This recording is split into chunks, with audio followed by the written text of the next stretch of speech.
Oh, thank you very much. How to be nervous at your very first talk is to go after Ken Robinson, which I think is arguably one of the greatest TED Talks ever. I was thinking when I was asked to do this, I thought, well, what is it that I can talk usefully about and share some of my experiences? And I wanted to pick up the theme around what I'm calling the foundations of innovation. Over the last 12 years, I've probably worked with hundreds and hundreds of people across the UK who are all trying to take innovation forward, most in the field of healthcare and social innovation. So a lot of people who want to change the world, who want to make people's lives better. And in that time, I've kind of come to realise why some people are able to do this and some people aren't. And I think it goes at a really, really deep level. There's lots of books about innovation. There's lots of talk about the theories of innovation, and there's kind of MBAs you can do and qualifications. But I actually think if the foundations aren't there, it doesn't happen. And the foundations are to do with stuff that's really deep inside people.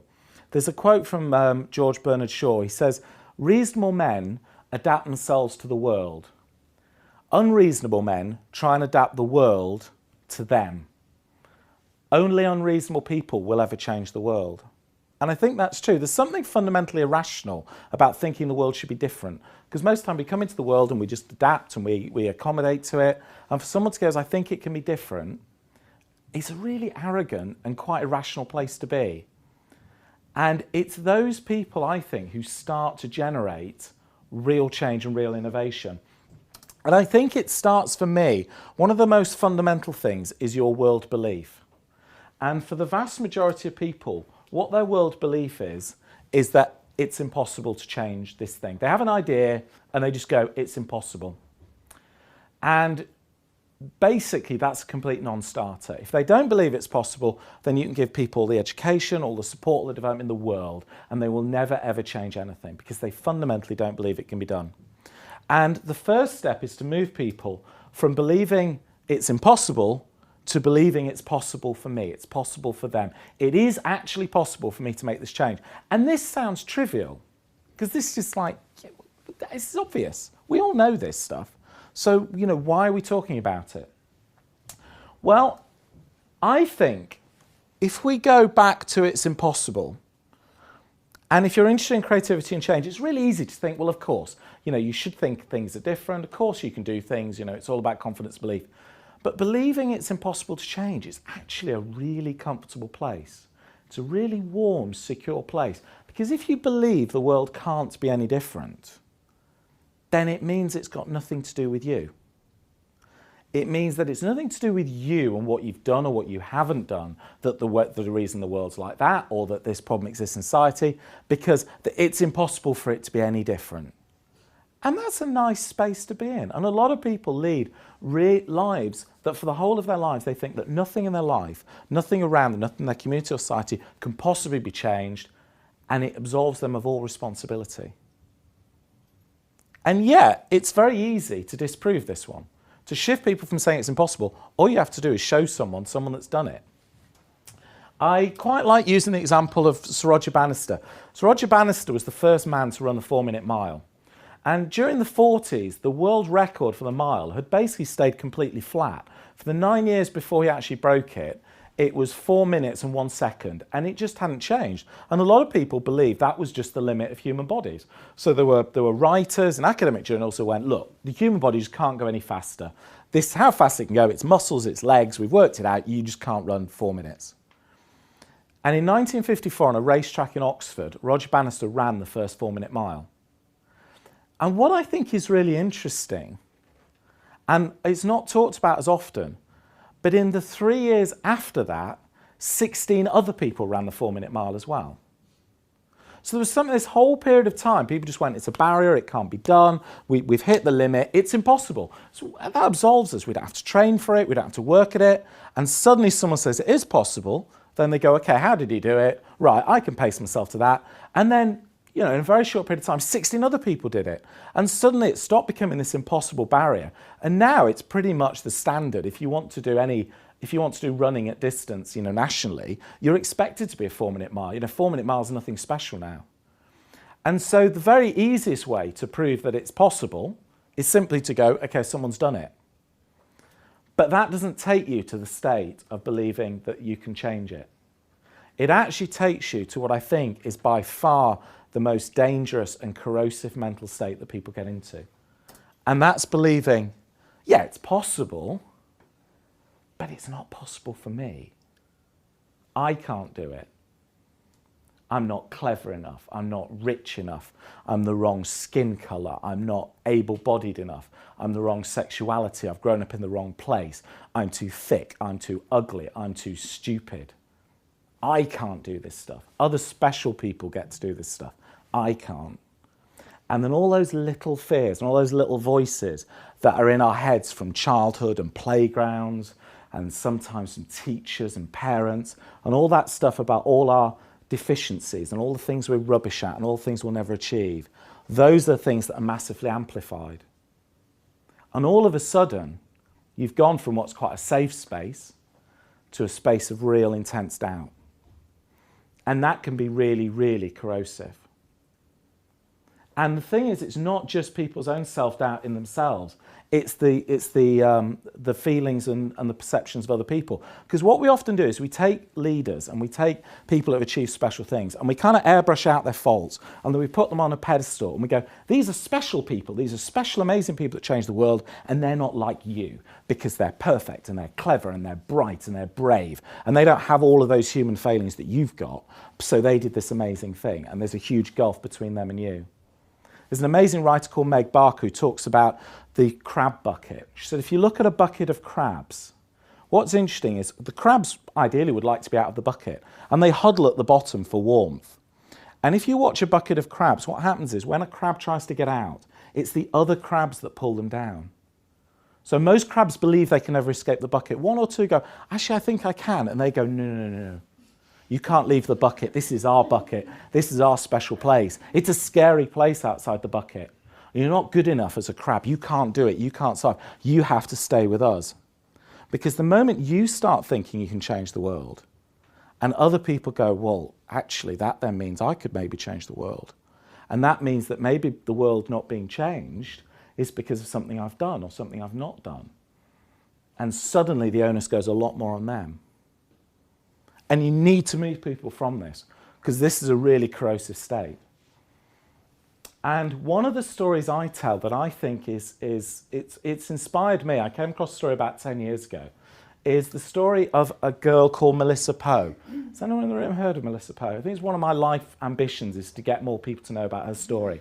Melissa Poe is a 9-year-old girl. This is her, when she was 9 years old, playing in the woods near her house. And Melissa Poe one day watched a television program called Highway to Heaven. I don't know if everyone remembers it. Had Michael Landon, who used to be in Little House on the Prairie. It was on Sunday afternoons. It was the kind of program you'd watch if you lost the remote control and you couldn't be bothered to get off the couch. And you're like, oh, I'll watch this then. And it was the story of this angel that came to Earth, and it was all very kind of heartwarming and teary stuff, had a moral every week. And there was one episode that was about the environment, and it really affected Melissa. And so Melissa wrote a letter to President George Bush I, saying, I want you to do something about the environment. I'm 9 years old. I'd like there to be a world when you grow up. You know, please do something about it. And unsurprisingly, he didn't write back.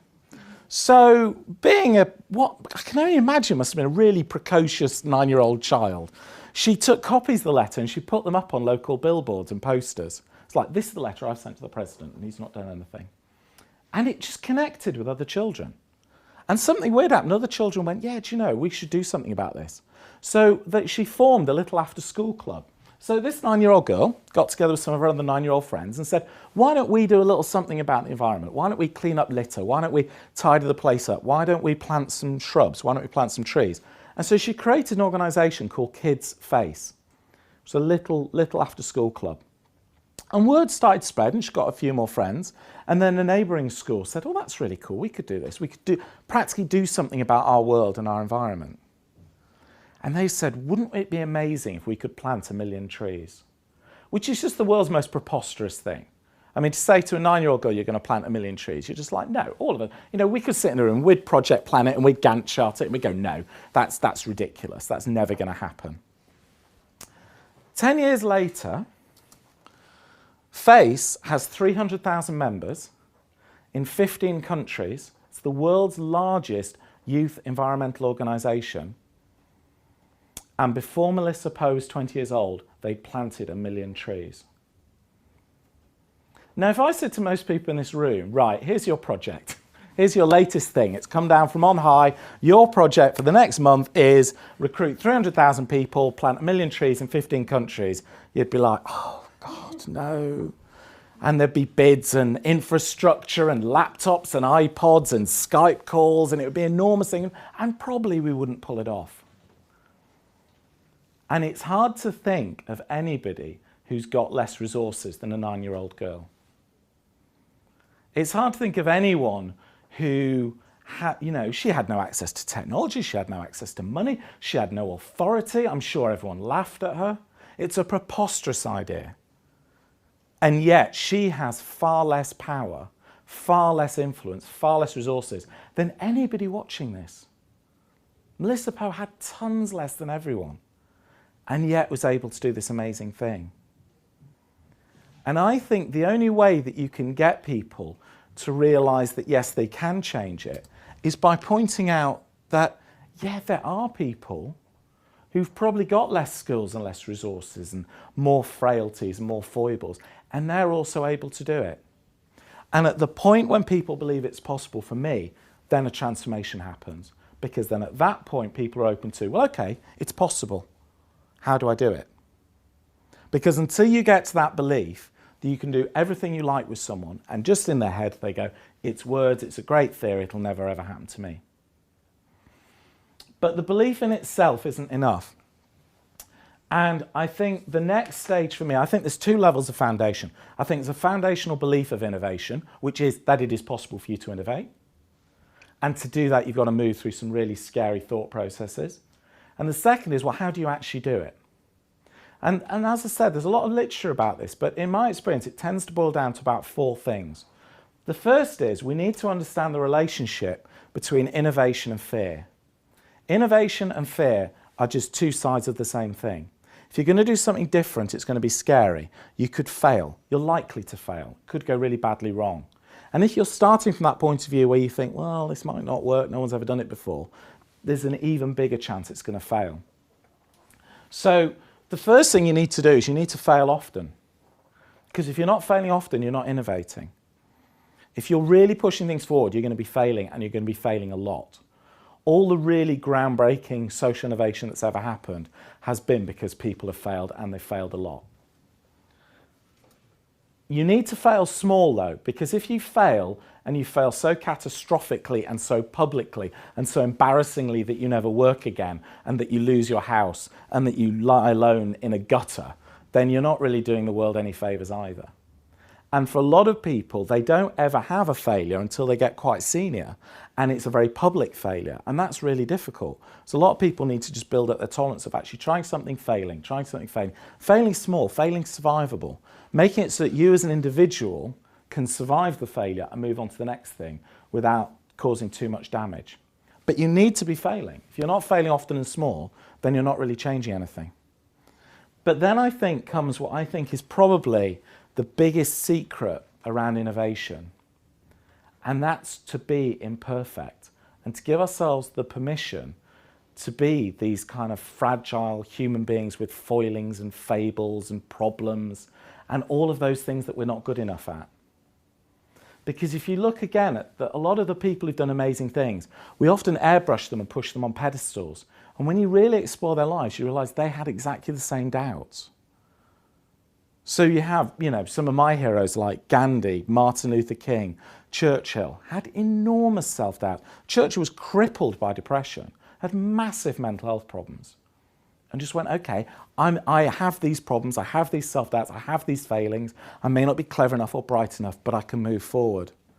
And Margaret Sanger was a nurse who basically pioneered the worldwide contraception movement, and did the research that led to the pill, and actually founded centres all over the world.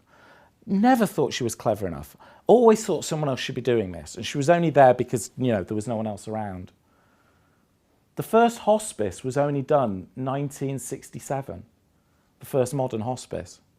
Cicely Saunders said, do you know what? Maybe people shouldn't die in pain in hospital. Maybe we could do something different. A crazy idea at the time, now seen as a worldwide norm. but someone that never really thought they were clever enough, never thought they were able, never thought they were privileged enough, never thought they had the right connections, just thought, well, I'm a frail, vulnerable human being. And I think the dirty little secret is not only that imperfect, frail, flawed human beings can change the world. The reality is they're the only people who ever have changed the world. The world has only ever been changed by frail, vulnerable, messed up human beings who have doubts and have fears and are bad at things and are rubbish at things and have people around them going they don't succeed. They're the only people that have ever done anything. And until we accept the fact that that's who we are, those are the people that change the world, and this stuff is okay, then it's really hard to move forward. And the very last step is you can't do it yourself. There's just too much stuff to do on your own. So you need to connect with other vulnerable, messed up, frail, imperfect human beings who aren't good enough. And when you get a bunch of people who are all frail and vulnerable and not good enough and not clever enough and not rich enough and not pretty enough, and they start to get together and they support each other, that's really when the groundbreaking stuff happens. And it's okay to not want to do this. It's okay for people to go, this actually sounds like a lot of emotional work, this sounds like a lot of soul searching, I'm not really sure this is the path for me. The last thought I'd like to give is a quote from Gordon Mackenzie, and it's one of my favourite quotes about innovation. He says, every one of you has a masterpiece within you. And if you go to your deathbed, never having painted that masterpiece, it will never get painted. Nobody else can paint that idea that's inside you, that masterpiece that's inside you. If you go to your deathbed, it won't get painted. You're the only one that can do this. Thank you very much.